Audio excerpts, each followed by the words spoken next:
For me, I think there's so much you could say here. For me, the first thing is really recognizing and appreciating and being grateful, knowing that I was being sent to first.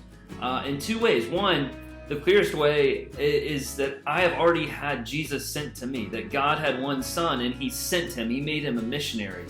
That Jesus left comfort, he left perfection, he left heaven, he left easy, and he stepped into the hard and the painful, the broken, the messy, namely my mess, to save me. He was sent to me.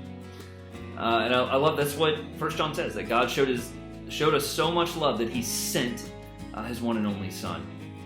But also, it's out of gratitude knowing that there are people, there are faithful Christians that were sent, that embraced the calling of being sent so that I could know Christ. Even growing up in the chapel, there were faithful Christians sent to preach the gospel to me in the preaching on Sunday, in youth group, in the ordinary ministry of the church, that they were sent to me to preach the gospel. And so knowing that, hey, I was sent to first, and I can carry that on to be sent to others.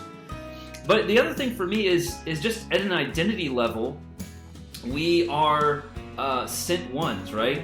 There are multiple things the Bible tells us, that we're ambassadors to Christ, that we're actually sent to God is making his appeal through us, is what the scriptures say, or that we're ministers of reconciliation. We're meant to mediate a reconciliation between a holy God and rebellious sinners. And so it's not a task, it's not a command only, but actually it's an identity that once we're in Christ, that is a new identity that we get to walk in.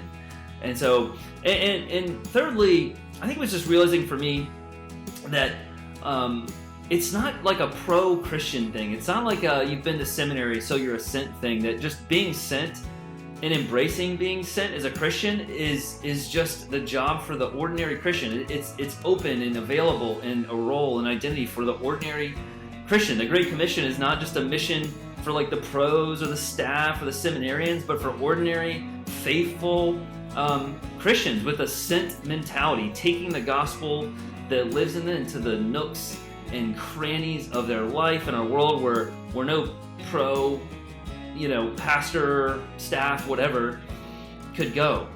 We say at our church a lot, we say that the gospel is really meant to be ordinary people doing ordinary things with gospel intentionality. And so those are just a few things that have helped me live sent here in Baltimore City.